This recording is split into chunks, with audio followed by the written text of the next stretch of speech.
Homo Micro.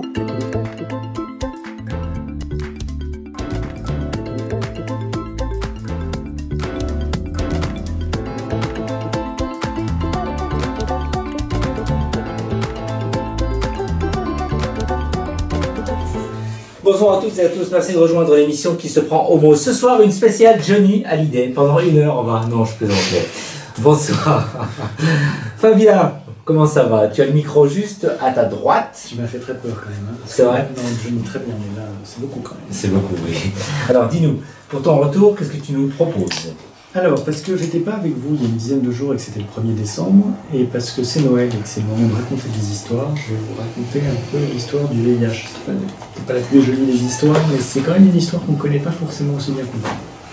Merci, en tout cas, on va être à l'écoute. À ta droite, Bonnet, bonsoir, c'est bientôt Noël. Bonsoir Brice, bonsoir à toutes, c'est bientôt Noël, Brice, tu as raison. Et donc ça, on va parler décoration de la table, on va parler décoration du sapin, guirlande, et bien sûr, cadeaux. Des bonnes idées, effectivement, à prendre ou à prendre.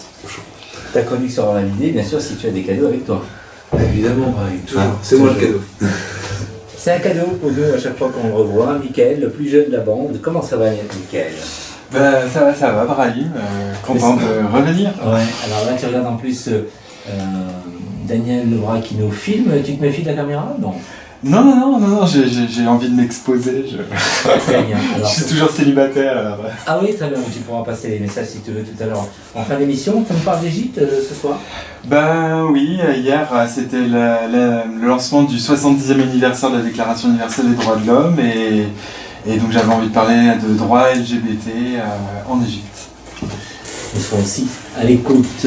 Monsieur le deuxième doc de l'émission ce soir. Thomas, comment ça va? Ça va bien, toi? Ça va, merci. Ce soir, aussi un sujet qui est toujours brûlant. Tout à fait. On a vu le site d'action la semaine dernière et j'avais envie de mettre en avant une autre IST qui fait un peu des ravages ces temps-ci, l'hépatite C. Donc on fera un peu un état des lieux, on parlera notamment de prévention. Nous serons aussi à l'écoute. Et c'est le retour de Nicolas Monstock des mots à la bouche qui revient parmi nous. Donc maintenant, il interviendra une fois par mois, n'est-ce pas, Nicolas? Bonsoir. Salut Brahim. Et là, il a vraiment démontré ce soir qu'il est sportif parce qu'il a quitté pratiquement la librairie à 20h. Et à 20h25, il était déjà parmi nous. C'est presque de la téléportation. Merci ce soir. Oui, ce soir, je vais vous présenter quelques bonnes idées si vous n'avez pas encore trouvé tous vos cadeaux pour toute la famille. Et ta chronique, c'est pas une surprise, bien sûr. Fabien, par quoi tu commences? Par des questions, je suis sûr. Oui, je vais commencer par quelques questions pour lancer la discussion. Et ma chronique, on va peut-être la diviser en deux parce que je pense que l'heure n'est pas entièrement pour moi, tu confirmes. Oui. Et donc, ça va être un peu compliqué de vous faire l'histoire du VIH en une seule chronique. Première question. Premier cas documenté de VIH autour de cette table, vous diriez que c'est quand? La première fois qu'on peut vraiment attester, on a retrouvé, on a pu tester le sang ou un autre élément du corps et on a retrouvé du virus. Question très... 83, 84 83, 84. Oui, dans ces mêmes années, au début des années 80. Nicolas? Les années 50. Ouais. Mais Moi, je me rapprocherais plus aussi des années, oui, effectivement, 50. Ouais. 60. Ouais, tout à fait. Premier cas, c'était... Alors, le premier cas authentifié, c'est 1959. C'est en fait à partir d'un extrait sanguin qui a été conservé pendant des années d'un homme du Kinshasa, au Congo belge. Et deuxième cas, c'est 1960. Une femme, en fait, c'est des ganglions lymphatiques qui ont été conservés dans la paraphilie, dans lesquels on a pu trouver du VIH. Il y a très très peu de cas, en fait, parce qu'à l'époque, on ne conservait rien. Mais on a quand même ces deux premiers cas, vous voyez, donc ça remonte quand même il y a un certain temps. Je vais vous raconter l'histoire après. Les premiers cas maintenant, si on estime le début du VIH, la première fois, on n'a pas, c'est une estimation, parce que par définition cette fois-ci on n'a pas d'extrait sanguin, première fois qu'une personne aurait été contaminée par le virus qui est responsable aujourd'hui de l'épidémie qu'on connaît. Donc on disait donc en 59, on peut dire, je sais pas, dans les années 70. Ah non, à l'inverse, plutôt, puisque la première fois, on n'a pas moyen de l'authentifier, mais on pense que c'est à peu près là que ça a commencé. Au début du siècle, les années 1900, peut-être. J'adore les regards autour de cette table, c'est dommage que vous n'ayez pas, mais après peut-être qu'on aura la vidéo.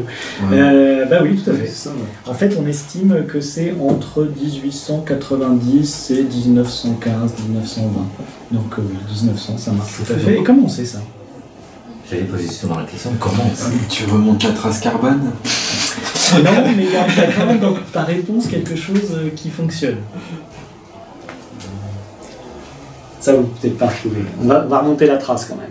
En fait, on va reprendre. Ça vient de toi, non? C'est toi qui as détecté le. Non, mais pas. Non, j'aurais bien aimé bosser là-dessus parce que c'est absolument fascinant. En fait, on sait à quelle vitesse le virus mute. Imaginez que par exemple, vous savez que le virus, on dit toujours que le virus là, il mute beaucoup. Oui. Imaginez qu'il mute 10 fois en un an. Et bien, si jamais le virus a 3 ans, il aura muté 30 fois. Donc, quand on va regarder les deux virus dont je vous ai parlé, celui de 1950 et celui de 1960, on va regarder de combien ils sont différents. Or, par définition, ils viennent tous du même, mais il y a eu des mutations. Et on va pouvoir faire ce qu'on appelle l'horloge biologique, donc on retrace, c'était ça que j'aimais bien dans ta réponse tout à l'heure, Michael, c'était qu'effectivement, on va pouvoir remonter en regardant qu'est-ce qu'il y avait comme différence entre ces deux virus, 1960 et 1959, et on va pouvoir remonter et estimer à quelle date est le premier, le virus, on va dire paternel, si vous voulez, qui est à l'origine de ces virus-là. Et on arrive effectivement à 1900.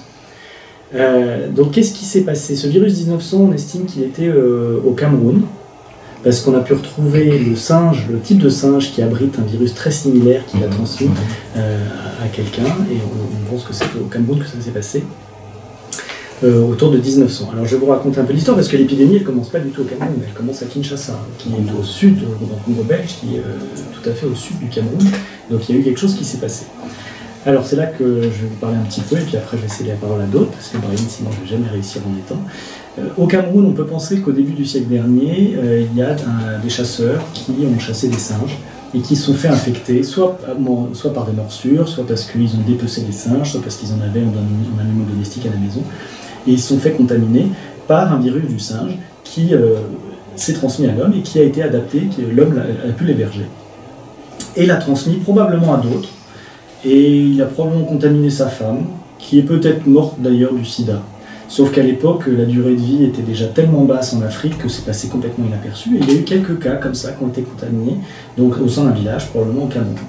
Alors vous me direz, mais pourquoi tout d'un coup il y a eu ça, alors que ça fait des milliers d'années qu'on chasse les singes en Afrique?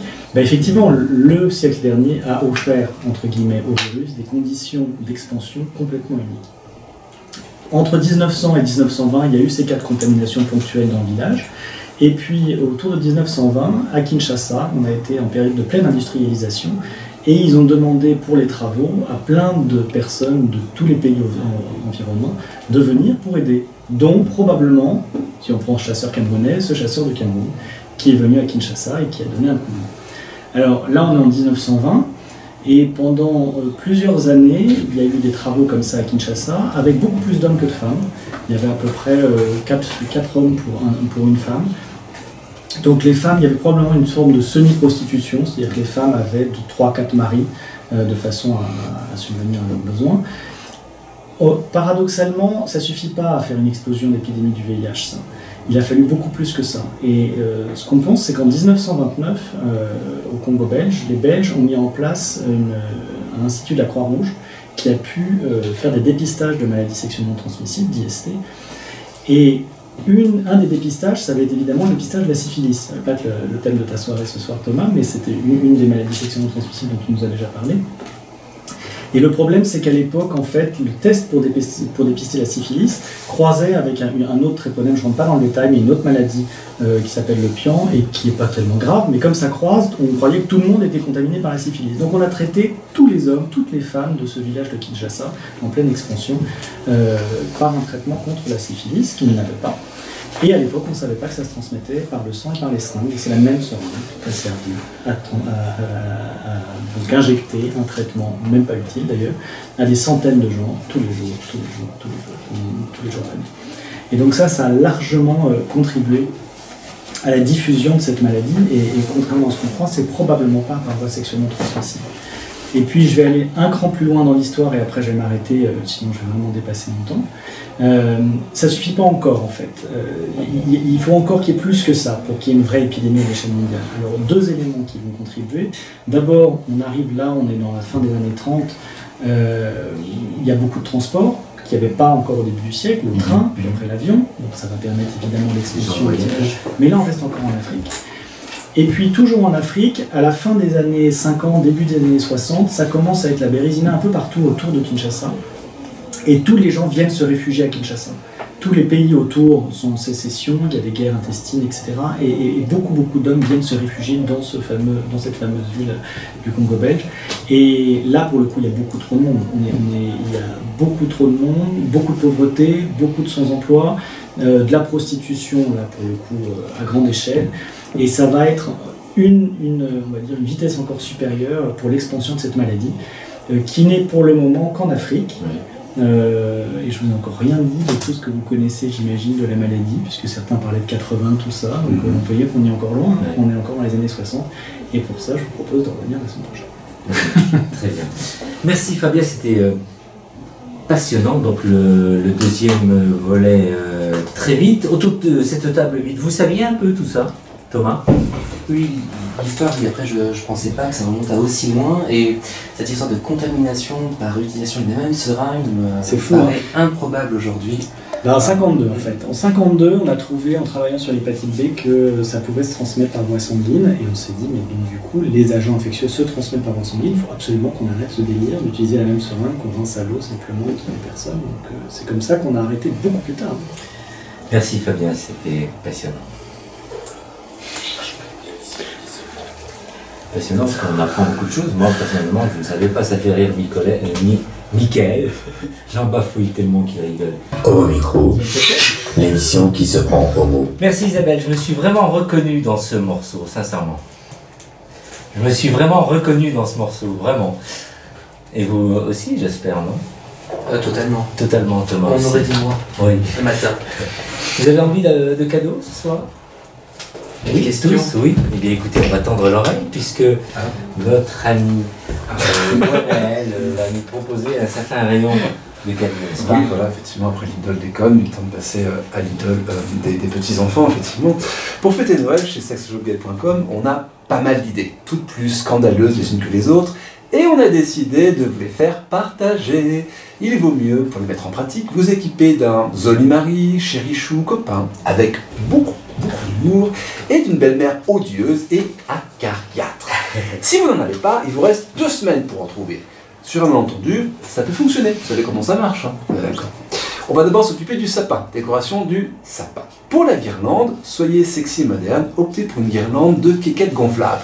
C'est coloré, c'est fun, ça donne l'aspect novateur à Noël, et une crise d'asthme à belle maman quand elle s'apercevra de la tête de la guirlande.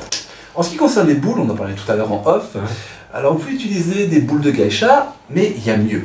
On peut aussi prendre des boules anales vibrantes et télécommandées. Ici et là, vous sentez ça, vous gardez la télécommande dans la poche, et lorsque belle maman pointe le bout de son nez et s'approche, vous faites vibrer. Fou rire garanti, évidemment, je ne pas la tête de la belle-mère. On va maintenant passer à l'apéritif. Le champagne, c'est trop vu. Le kir royal, c'est barbon, c'est fini. Vous, ce que vous aimez, ce sont les cocktails, mais en petite quantité.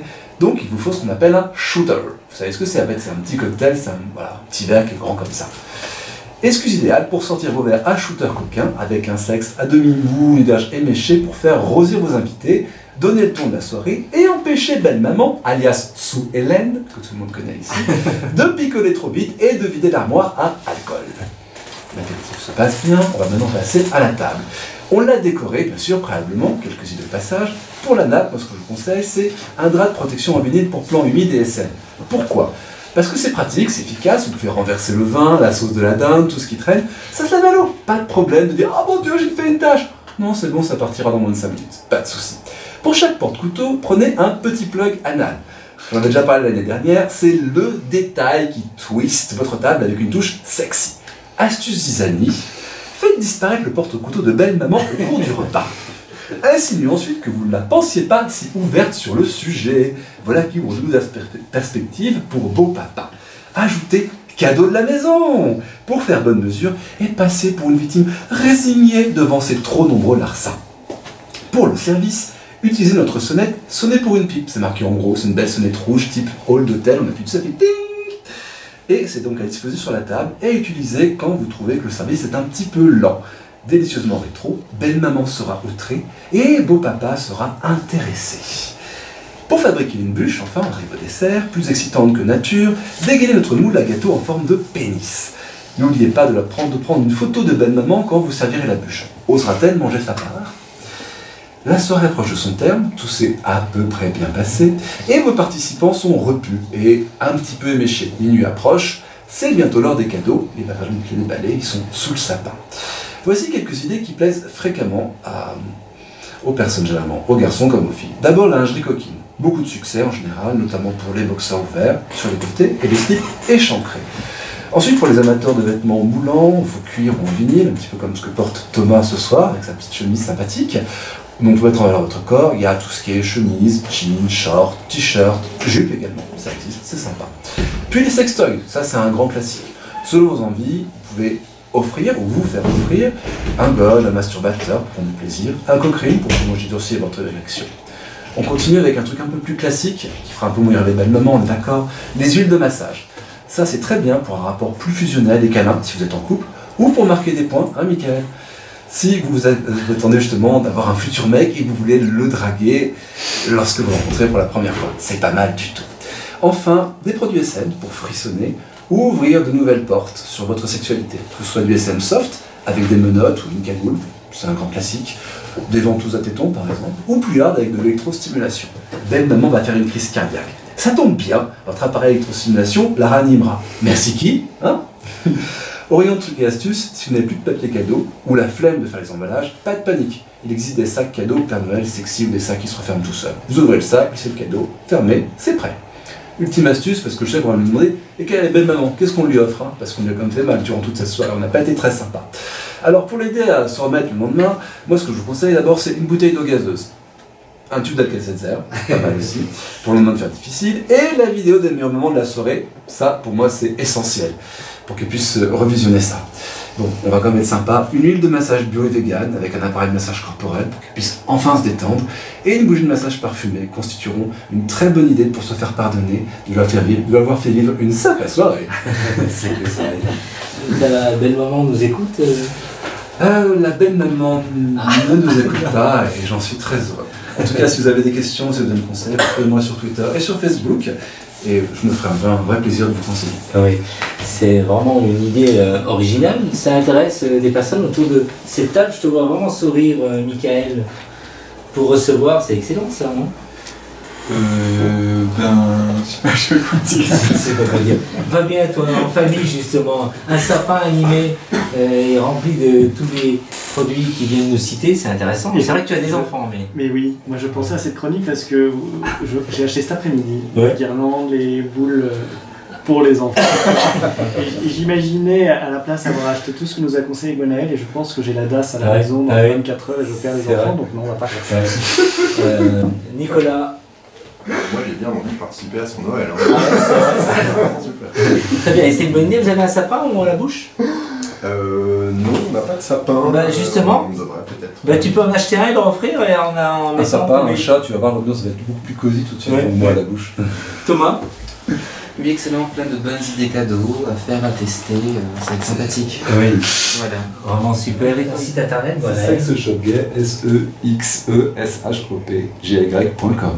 Merci. Oui, Michael? Oui, moi je fais très attention aux déchets, au pétrole, etc. J'aimerais bien un jour avoir une chronique sur des produits comme ça, là, les sextoys et machin, là, mais qui soient éco-friendly. Alors ça existe. Ah, bah joie. Bah non, mais ça existe. Alors, il en faut pour tous les consommateurs. Alors, par exemple, il y a des sextoys en bois qui sont fabriqués en France. Tout ce qui est c'est du massif sans forestier français, donc c'est développement durable et éco, pas de problème. Il y a des gels bio, ça existe également, ça vient d'Allemagne. Là, par exemple, je t'ai parlé d'un huile de massage, elle est bio également, elle est bio et vegan. Pas de problème, donc pas tester sur les animaux, etc. Donc ça existe, mais c'est vrai que c'est pas extrêmement développé. Oui, je trouve que c'est vraiment un secteur qui est promoteur dans le monde du plaisir sexuel, de se rendre compte qu'en fait, il y a tout un marché à transformer. Oui.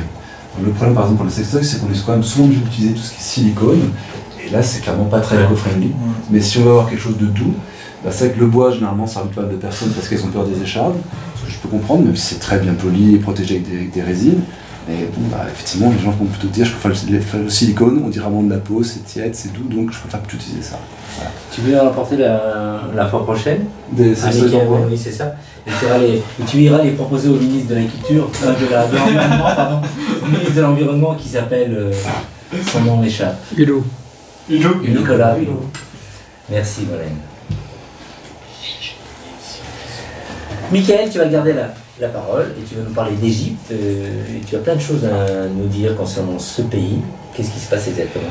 Oui, donc en fait, je voulais en fait, au départ, comme je t'avais dit hier, j'aurais bien voulu inviter une collègue de travail qui est venue d'Égypte hier, parce qu'elle va recevoir mardi, donc demain, le prix de la République française pour les droits de l'homme. Et en fait, avec elle, on a beaucoup travaillé ces derniers mois sur ce qui s'est passé en Égypte. Je ne sais pas si vous êtes au courant, en fait, au début du mois d'octobre, il y a eu un concert au Caire de Mashrou Leila, qui est un groupe libanais dont le chanteur est officiellement attiré par les hommes. Et pendant le concert, il y a un homme installé sur les épaules d'un autre homme, et il agite un drapeau arc-en-ciel.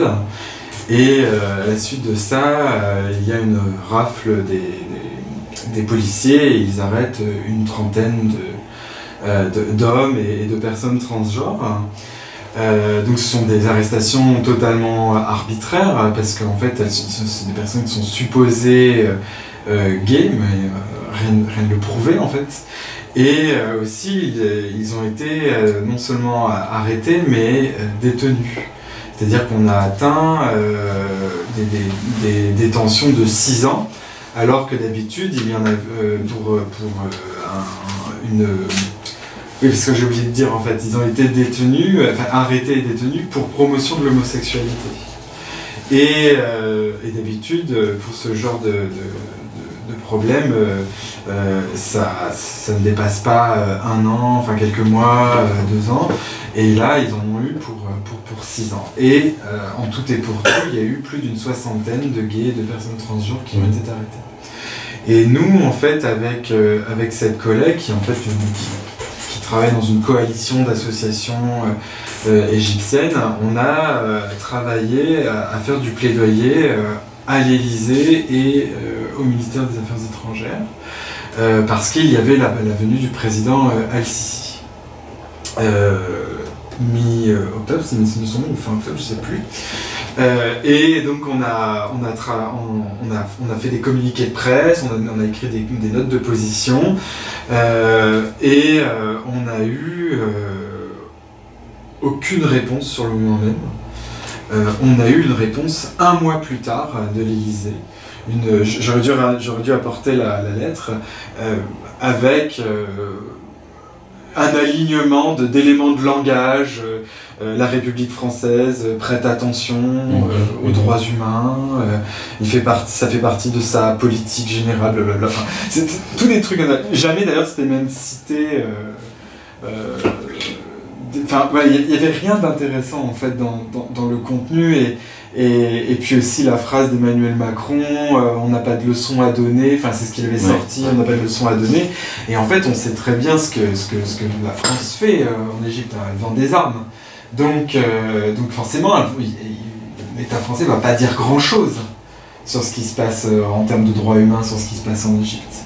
Donc voilà. Et on a aussi déposé aux Nations Unies ce qu'on appelle une procédure spéciale. Donc une procédure spéciale, c'est un mécanisme des droits de l'homme à Genève, où en fait on alerte les experts onusiens des droits de l'homme, dont l'expert indépendant sur l'orientation sexuelle et l'identité de genre, et en fait on lui dit, voilà, il y a telle personne ont été arrêtées pour telle et telle raison, de manière telle et tellement arbitraire, ça déroge à tel code pénal, à la constitution de l'Égypte, etc.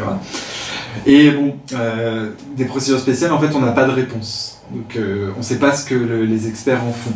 Ils peuvent donner un compte rendu 1 an plus tard sur sur ce qu'ils ont fait avec cette procédure spéciale. Mais donc j'ai formé en fait cette collègue à la procédure spéciale, et donc la société civile légitime qui connaissait pas du tout ce mécanisme. Donc c'est la première fois qu'ils déposaient, qu'ils alertaient l'ONU sur un problème de ce type.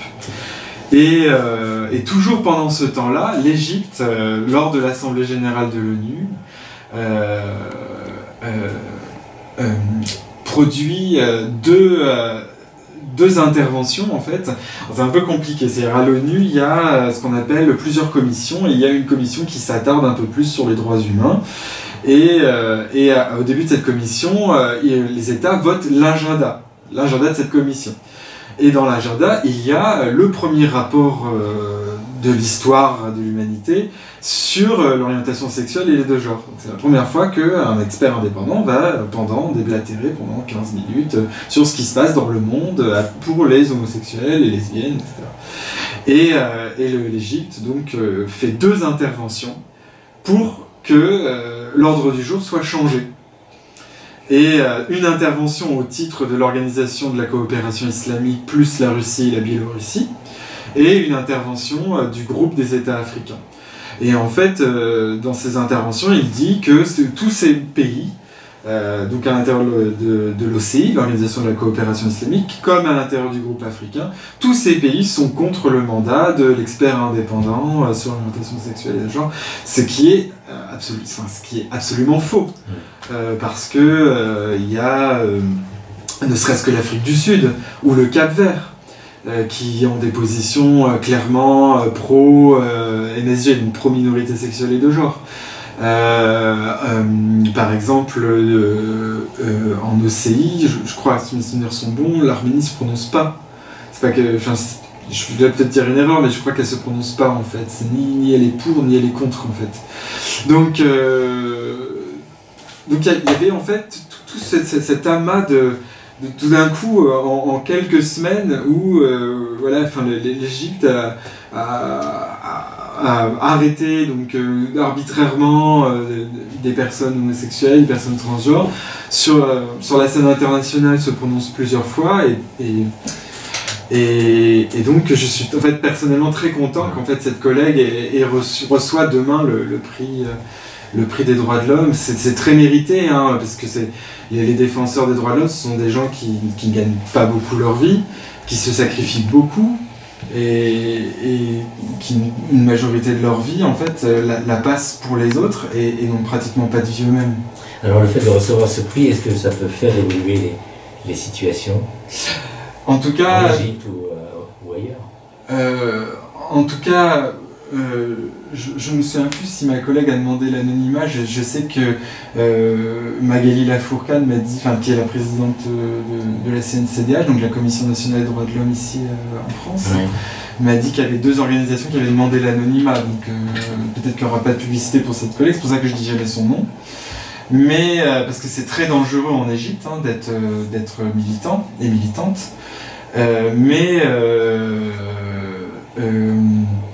Disons que ce prix, ça lui permet d'avoir 15 000 euros. Et 15 000 euros en Égypte, c'est énorme en termes d'action, en termes de financement. En tout cas, ça lui fait une bonne année d'action. Fabien et ensuite Nicolas. Oui, j'avais une petite question. Au Liban aussi, les choses sont en train d'évoluer, plutôt dans le bon sens, mais je pense au chanteur libanais que tu évoquais tout à l'heure. Est-ce qu'il a pris position suite à ça? Parce que c'était quand même au cours de son propre concert, et c'était un mouvement presque solidaire par rapport à ce chanteur. Ou est-ce que parce qu'au Liban, même si c'est en train d'évoluer dans le bon sens, c'est encore très difficile, il a fait profil bas et on l'a jamais pu entendre depuis le concert? Non, il s'est prononcé et il a dit qu'il était horrifié par la situation je crois qu'en plus il a été interdit maintenant de faire des concerts en Égypte. C'est une première sombre, il faut ça vérifier. Parce que moi je m'intéresse un peu plus sur ce qui se passe à l'ONU. Oui, donc il est vraiment. Je sais qu'il s'est prononcé, il a dit qu'il était horrifié et qu'il n'aurait pas voulu que son concert serve à ce déchaînement, parce que ça s'est poursuivi plusieurs jours après ces arrestations, pas 60 d'un coup. Ça s'est fait peu à peu comme ça s'est enchaîné, et au plus la scène internationale réagissait, au plus l'Égypte arrêtait. Et donc on attendait à ce que Emmanuel Macron, à la venue d'El-Sisi, dise quelque chose, mais au fond il n'a rien dit, sauf on n'a pas de leçon à donner. Et nous, en tant que société civile, on ne demandait pas à ce que Emmanuel Macron donne des leçons. On demandait à ce qu'il parle simplement de la vie des êtres humains. C'est uniquement et de liberté politique. On ne demandait pas à ce qu'ils disent faites comme nous. Voilà, enfin, on n'est pas un exemple que l'Égypte fasse sa propre liberté, sa propre démocratie. Donc voilà, on n'a pas compris en fait ce que voulait nous, ce que nous disait Macron. Nicolas. Bon, c'est une micro-question, mais il me semble que tu y as déjà partiellement répondu, mais c'était cet écart entre donc, la réponse officielle de Macron qui vous a donc vraiment déçu, et ce prix qui arrive après, et alors tu as déjà expliqué que ça permettait d'avoir de l'argent pour faire tourner les associations, mais est-ce que c'est pas une médaille en chocolat du coup, enfin c'est un peu schizophrène quand même. Ouais, c'est vrai. Alors le prix est décerné par la CNCDH, et la CNCDH c'est un organisme public mais vraiment indépendant, parce qu'il est géré par des magistrats, il me semble, et puis en fait c'est une boîte de dialogue, la CNCDH, entre la société civile et le gouvernement. Et ils permettent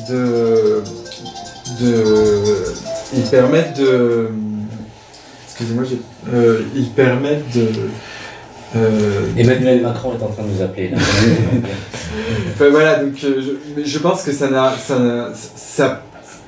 je sais pas, j'ai pas été interroger le jury, mais il est fort probable que pour le jury c'est un pied de nez. Oui. Non, tu peux continuer. Ouais. Pour finir.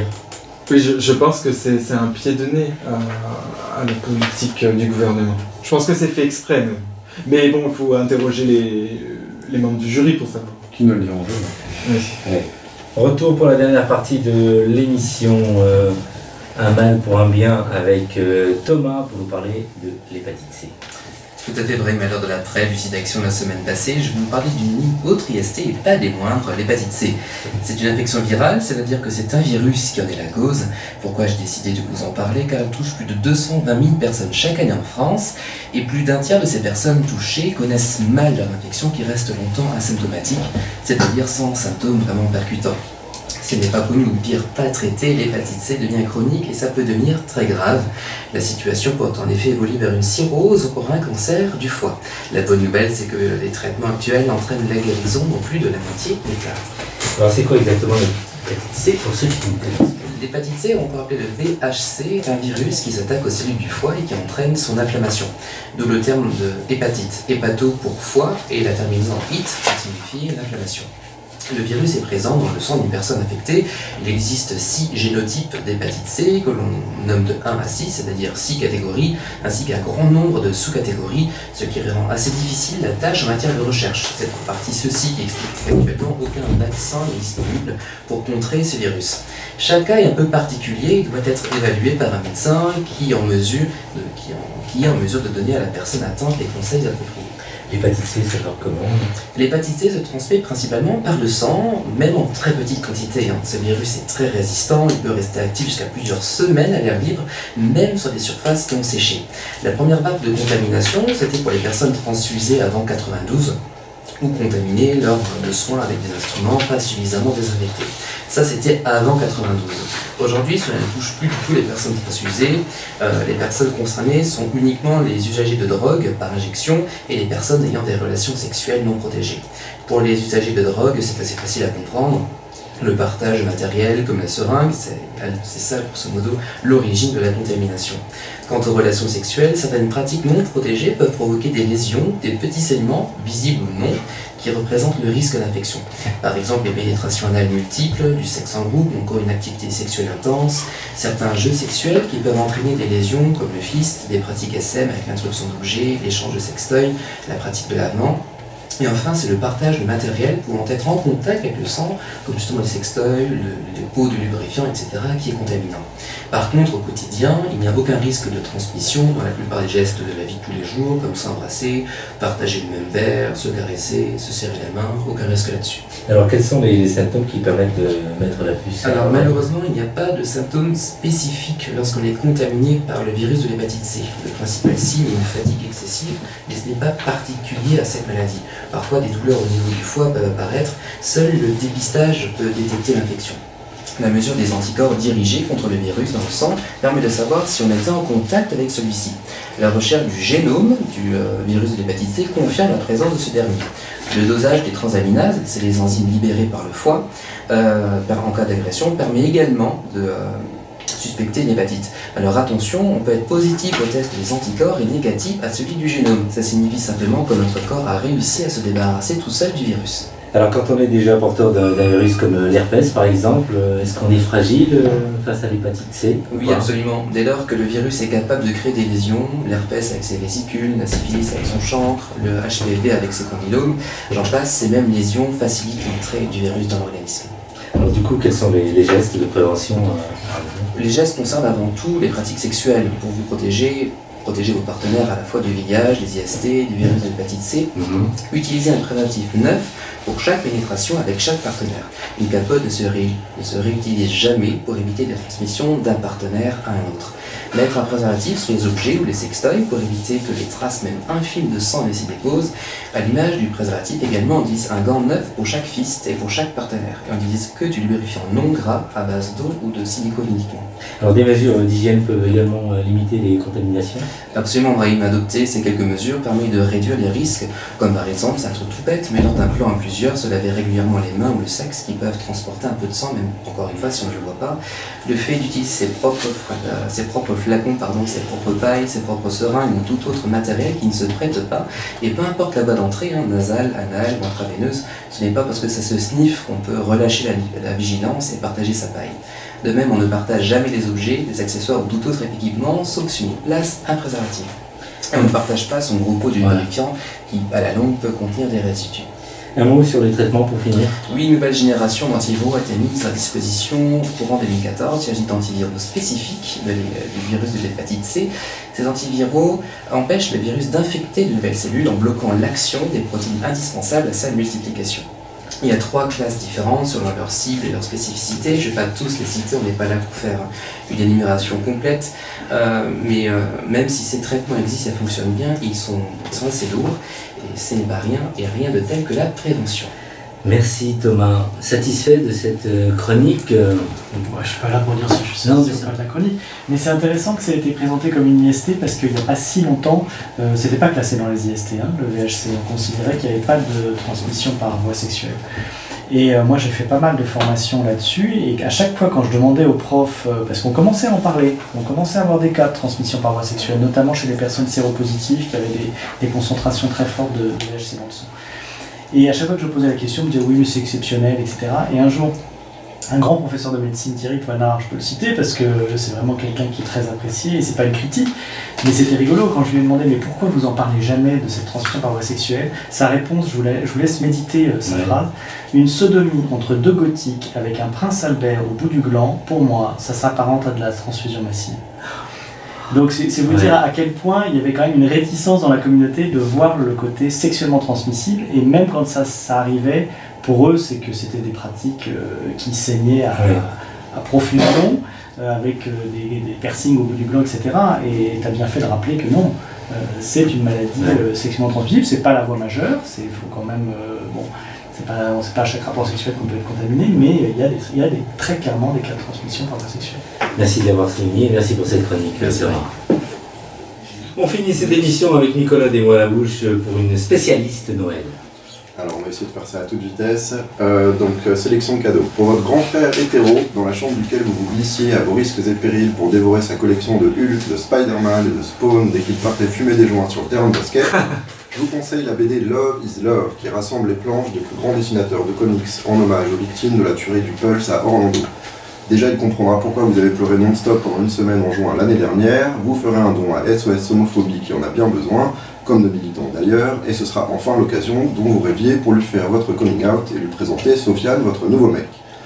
Pour votre nièce lesbienne de 18 ans, Justine, qui vient de commencer la fac d'histoire contre l'avis de ses parents, qui trouve que tweeter des hashtags balance ton porc, ça risque vraiment de pas suffire pour renverser la culture du viol, et qui va à toutes les réunions hebdomadaires d'Act Up depuis qu'elles sont allées voir 120 battements par minute en septembre avec sa copine, je recommande le livre Se défendre d'Elsa Dorlin pour lui offrir un cours de rattrapage indispensable sur l'histoire de l'autodéfense, faire le lien entre les insurgés du ghetto de Varsovie, les suffragettes, les Black Panthers et les milices de défense queer et lui donner envie de faire du jiu-jitsu.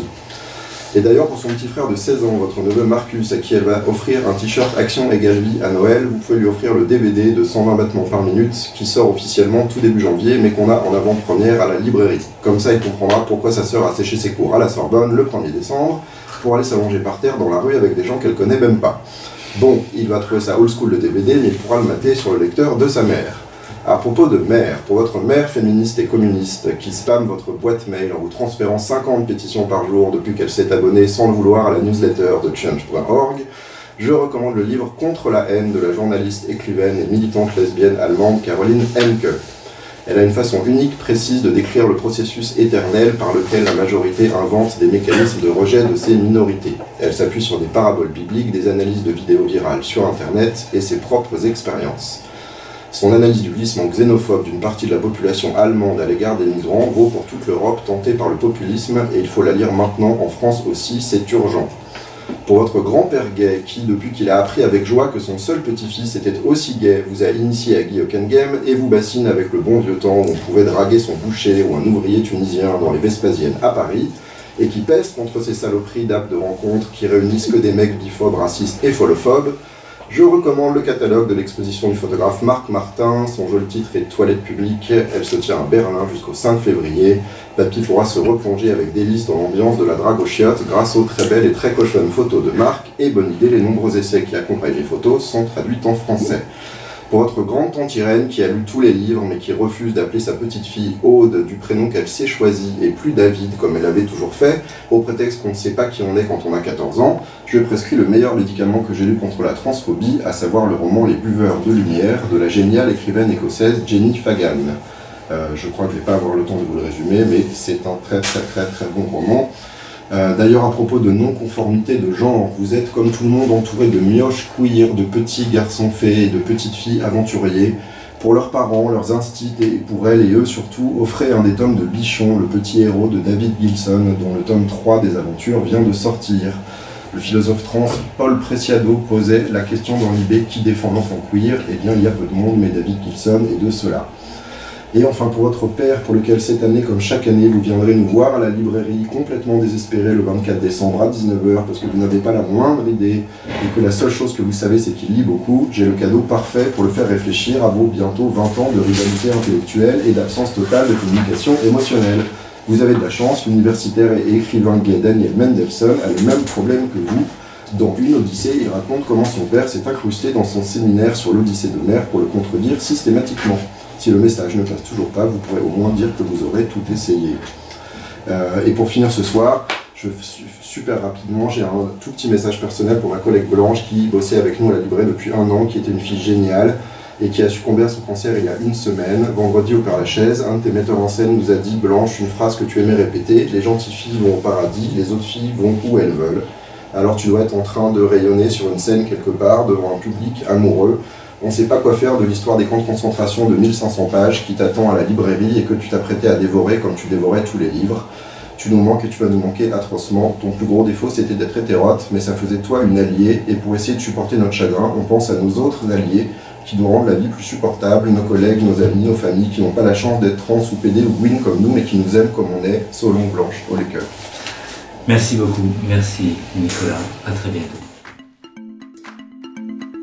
Homo Micro.